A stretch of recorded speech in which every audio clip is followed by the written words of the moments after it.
Hey friends, welcome back to the channel. With today's video, I wanted to talk to you guys about something that has to do with yesterday's video, which was what is the self? And in that video, I pretty much talked about how I think the self is something that goes beyond anything of what this experience is that we are having right now. So I don't think it has anything to do with preferences, beliefs, anything like that. Because one of the things I talked about with that was how malleable our beliefs are, perceptions, tastes, preferences, etc. But there still has to be something core, central, and core about a person for them to be them, even though they may have a different personality, different belief system, if some traumatic event happens, etc. So, with this, I want to talk about why I'm not rigid in my belief system, but why I'm still very strongly opinionated. So, I'll kind of talk about the two and talk about like the difference. So, with my belief system, I mean, other people may have different perceptions of this because of me being strongly opinionated, and it comes off as if I'm not, or as if I'm very rigid in my belief system. But I am extremely open, even to the craziest ideas, what like just out there in general. I do not believe that I know 1/10 of 1/10 of 1/10 of anything of what there is to know. I think I know a very, very little amount compared to all the knowledge that's out there, right? With that being said, I'm completely open to new ideas, new facts, etc. So it allows me not being rigid because of I know what I know, or I know how little I know compared to all of what there is to be known. It allows me to be completely open and unemotional whenever people challenge my viewpoint or bring a new point of view in that I maybe had not considered before. Okay? Now, on the flip side, I would say I'm one of the most strongly opinionated people I know. Now, how do those two intertwine? Okay, so for me, I'm just very curious in general. It's one of the reasons why I'm doing this YouTube channel, just to kind of share some of my knowledge and whatnot with what I've read and looked up so far. But all I care about really is knowing truth and what is truth and what is reality. That's kind of what I am thirsty for, if you will, in terms of like knowledge, like what is truth. So with that being said, I do think that there are systems of thinking or systems of knowing that are superior to others. So, although I'm not rigid in my belief system, I am rigid when it comes to thinking and knowing. Okay? So, with this, let's say someone presents, I'll give this example here. 4 or 5 years ago, I remember I was talking with a girl, and she was asking me if I was a Christian, and I said yes and whatnot. And she was telling me, I think we all become trees when we die. I said, really?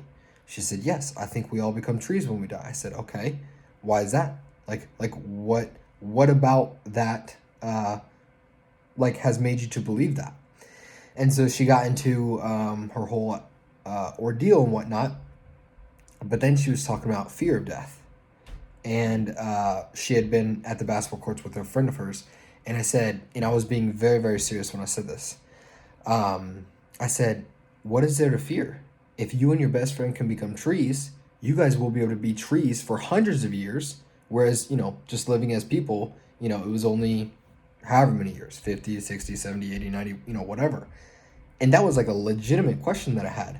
Because for me, with my belief system, I'm like, hey, I don't have a fear of death. I don't have that in there.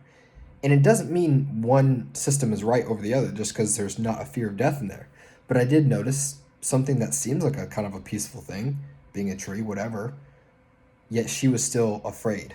And so when it comes to things like that, I'm more than open to talk about these ideas, about the universe, about afterlife, about, kind of anything that there is to be known if you will, or is to be discussed. But it doesn't mean that every idea is on equal playing field with others. Therefore, I am very rigid with my opinions, with systems of thinking, with systems of knowing, because I don't think ideas are equal. I'm open to all ideas, but I don't think ideas are equal in terms of like what they give us. And so with that, I tend to be very, very strongly opinionated because if I have seen, like, let's say 10 different ways of thinking, and one seems to be the winner, or like let's say it's like an investment strategy, and I have 10 different investing strategies before me. 9 you get, kind of random results, but one, 80% of the time you're picking, a winning company to invest in. I'm going to say, hey, that one seems like a good system. It seems to produce good results. And thus far, with how I've gone about like learning stuff, and maybe I can share this in another video sometime about like how I go about learning some of these things. But there does seem to be this type of thinking or this system that has benefited me the most. It has given me the extreme openness to hear any ideas out while also being able to be grounded in a belief. Because I think it's when we get so open, which this is what some people are, to give you the example, some people are so open, they don't have any beliefs, if you will. So they're free thinking, free spirited, these type of people, and they're not rigid. They're not going to come back and say anything's right or wrong. They're, possibly. That's all they say. It's possible. And it's like, that to me is a weak position too. I believe that, you need to be able to stand for something and be able to stand against something, especially when things are pretty profoundly obvious. And I say that in not an absolute sense, but in a sense of like common knowledge of humanity. When, in particular with some things with like social causes and like racism being bad. Okay, point blank, I'm not gonna hear someone out when they're like, oh no, let me tell you how it could possibly be good. It's like, okay. So yes, this type of thinking allows you to be completely open to ideas while still being grounded, firm. You have something to, I guess, give you a backbone, if you will, something to base your life off of and kind of move forward. So just wanted to record this video tonight and talk to you guys about that difference between the two. And yeah, let me know what you guys think about this. Let me know if you guys have ever thought of that difference before, like kind of between those two things that I was talking about, or if you have a completely different way of thinking about knowledge and just kind of going about how you learn about reality. Let me know down in the comments below, and I will see you guys on the next one.